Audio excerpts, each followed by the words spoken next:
It's Erin at the Little Urban Farm, and it is time for some fall prep. And you may be wondering what that looks like. I have 2 beds behind me that are completely empty. I've got a space back there that's empty right there next to the couple of habaneros I put in. So now I have to amend these 2 beds and get them ready for some fall veggies. And those are the fall veggie starts that I bought. So I also have this whole wheelbarrow here of soil, and I got 50% off. These are various different soils. I wasn't picky, and I'll tell you why. This is all compost, and my plants have kind of struggled a tad in it just because the breakdown of compost, I think, is sucking the nitrogen away. So I've been feeding everything nitrogen. But I'm also not getting great water retention. So typically I would not be putting something like a potting mix in this bed. However, potting mixes have things in them that will also help retain some water. This one here is just a basic vegetable mix. And I think I do have 1 bag of mushroom compost that I got 50% off. So I think I got, 3, 6, 7 bags, all 50% off because they were torn. And I think they've started doing this, which I don't care that it's torn and maybe a handful is gone. I'll take the 50% off. So what's in this wheelbarrow here was maybe $20 worth. And then I also got, if I can get it out of here, an all-purpose fertilizer. I thought I grabbed the one that was specifically for vegetables and tomatoes, and surprise, I grabbed the wrong one. I think this should probably work just fine. I'm looking for the numbers here. This is a 444, just a basic balanced blend. It's not real high, so I think this is actually going to be a really good one. It also is labeled organic, which I like. So this is derived from feather meal, bone meal, processed poultry manure, and sulfate of potash. Or potash. I don't know how to say that. Anyway, that is what I'm also going to be adding to these beds so that our veggies get the best start that they can. One of the other things I'm going to do, let me turn this around. If you guys remember, this is the Makeshift Strawberry Bed. My strawberries I thought would fill in and take over, and for whatever reason in the spring they kind of struggled. Again, I think it's because of this compost being so light, and I think it just has taken them a while to get established. So I'm down to 1, 2, 3, 4, 5 plants. I'd rather use this bed for something else, and my friend told me that, believe it or not, strawberries do really well with asparagus. So my asparagus bed is getting overrun by weeds, and I think as far as companion planting goes, these might do great over there, and then maybe block some of the weeds. So I'm also going to go ahead and move these, and I'm going to dig a lot of dirt with them to try to keep them as settled as possible so that I don't destroy their roots too bad, because these guys have moved from my old house, and they were in a bin through the spring, and then they moved from the bin into this bed. I think they've just been jostled around a lot, and I would really love to get them a permanent place. But I think that over with the asparagus might be a really great place, and then I can reclaim this entire bed for some of the fall planting.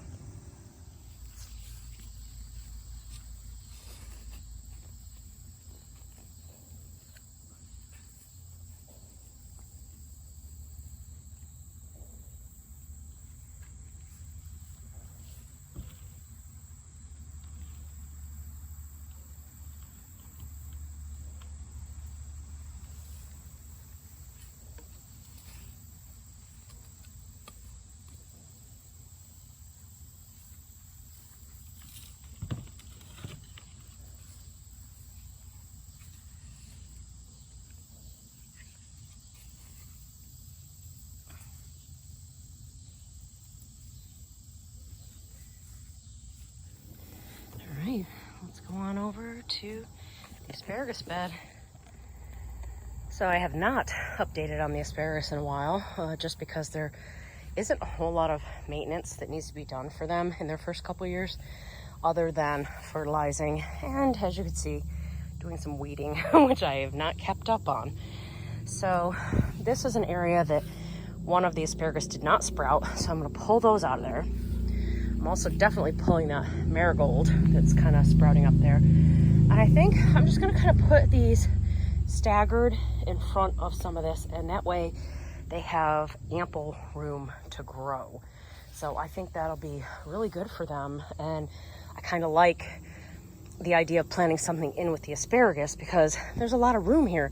I had hoped to put garlic in there, but garlic is actually not a good companion plant with asparagus. So the strawberries this way have lots of room that they can spread out in between all of this, and I'm kind of excited for that.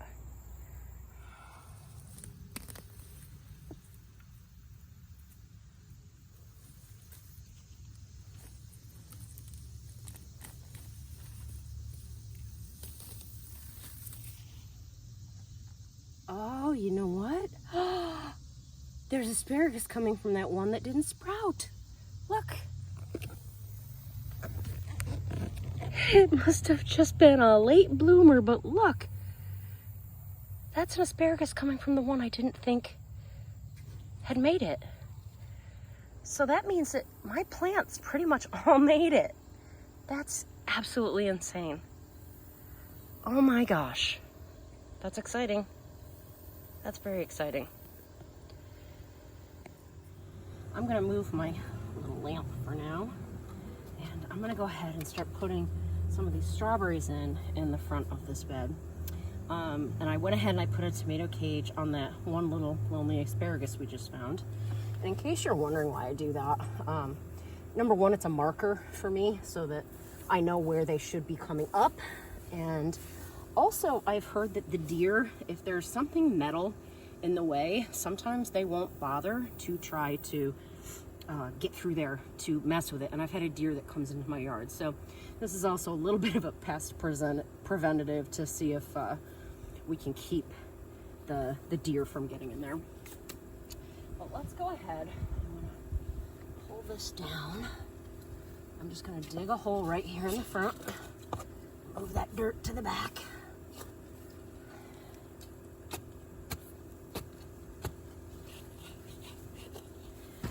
The dirt over here is a little better too because some of this has the clay still, so I think it's going to actually work rather nicely. Here, let me move that so you can see what I'm doing. The clay just gives it a little bit of moisture retention, and this is also where a lot of manure gets put, so because of the asparagus. So this is what I'm doing. I kept the strawberries in large clumps so that hopefully they'll acclimate pretty quickly and it won't be very jarring to their system. So that's one. And then I'm just going to move down and I'm going to do one here.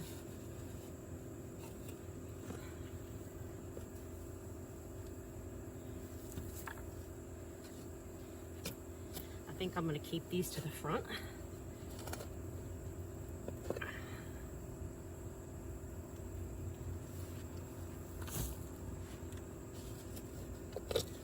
That way I can keep a good eye on them.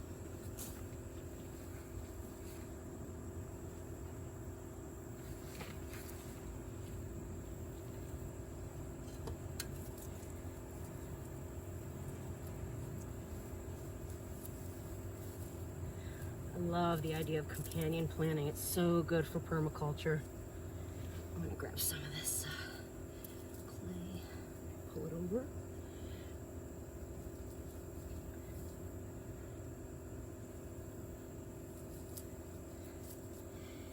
So that's two.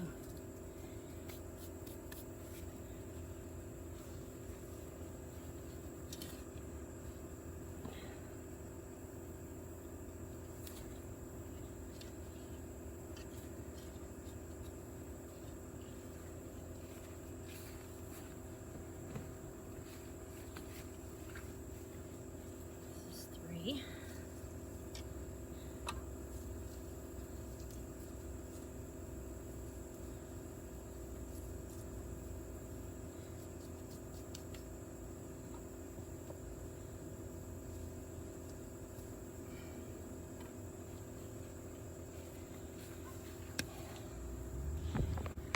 I'm just gonna keep going down the line. I've only got 2 more left to plant. So that's what that's gonna look like.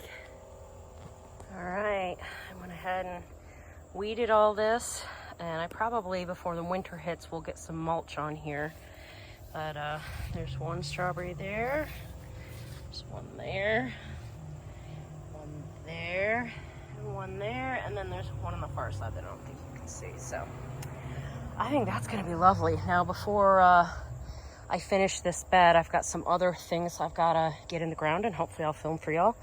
But I do want to make sure I water these real good before I leave this. So this is going to get a good watering in just a little while. Let's move on to our next project. I'm going to start opening these half-off bags that I got, and I'm going to add them to these 2 beds. So I've got this flower and vegetable garden soil. I've got 1 bag for each. I've got 1 bag of potting mix that I'm going to put 1 bag of each. And then I have mushroom compost, and I did buy 1 additional bag of the mushroom compost, even though I got 1 half off. So I'm going to put 1 of each of those in these beds. The other thing I wanted to mention is when they do this, you can reuse this as a garbage bag. Reduce, reuse, recycle, y'all.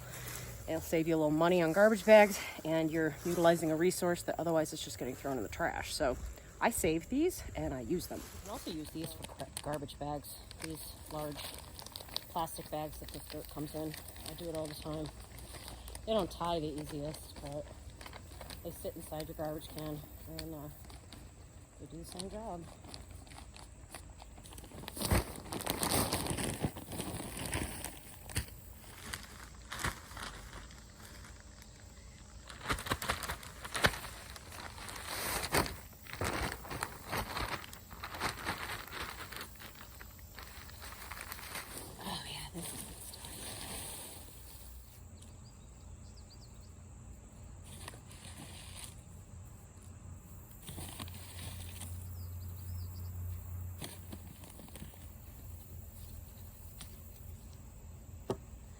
I just like to mix this all up a little.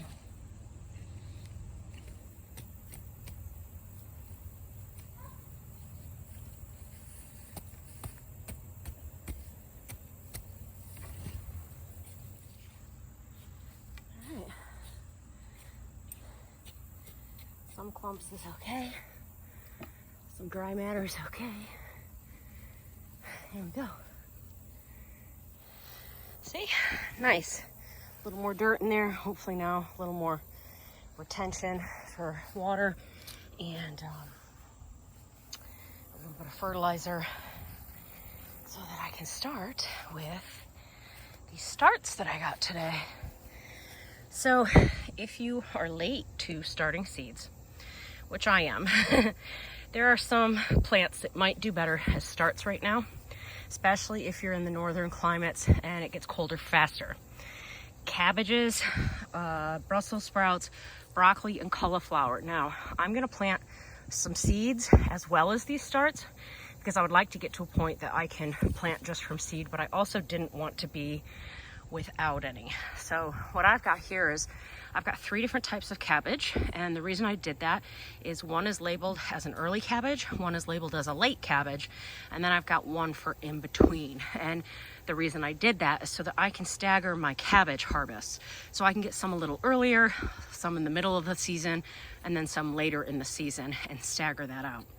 I also did get some Brussels sprouts, some cauliflower, and because they had a deal on flats, I did go ahead and get 1 pack of kale and 1 pack of chard. I do like having those on hand, and this just gives me an early start on what I was going to plant. So let's go ahead and get started with these.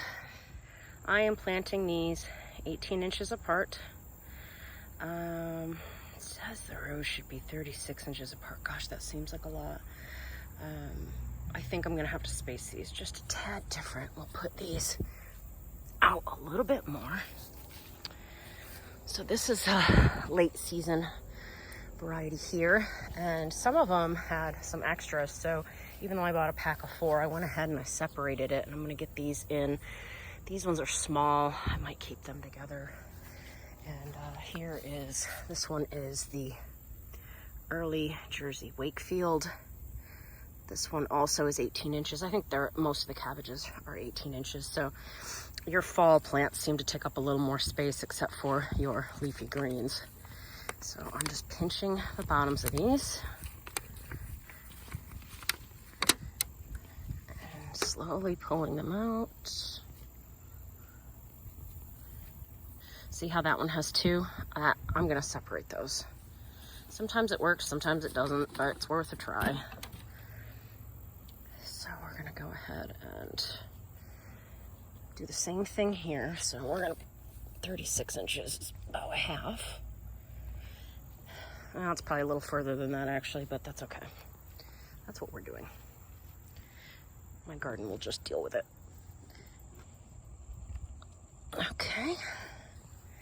And then I gotta get my Savoy cabbage, which I hope I have enough room to put it there. And then I'm thinking I'll plant bok choy down the entire side. So after getting them all separated and out of their container, it looks like I'm planting a whole bed of these cabbages. So I've made it so that the early one goes all the way down the end here, except for that one there. That is a Savoy. These are all Savoy. And then these here are all the late Dutch. And there's one extra late Dutch that it's kind of small, so I'm gonna pop that in the middle because I don't have that much spacing left to put that. So I'll do it, and then if one dies off, I can always move it into its place.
I'm just gonna do the same thing for the Brussels sprouts.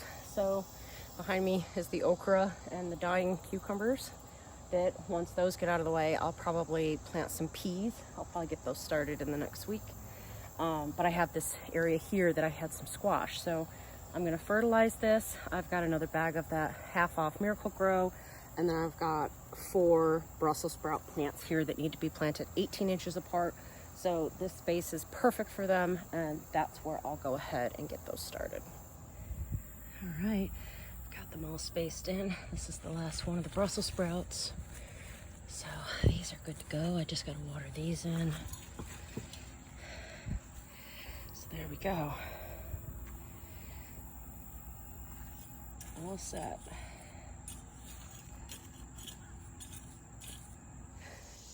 Before I lose all my light, I wanted to show you I've gone ahead and gotten all those plants in the ground, and I've even started to get some things ready for protecting the plants over the fall and the winter from things like cabbage worms, because they can be ugly and it's still a little hot, so they still might be around.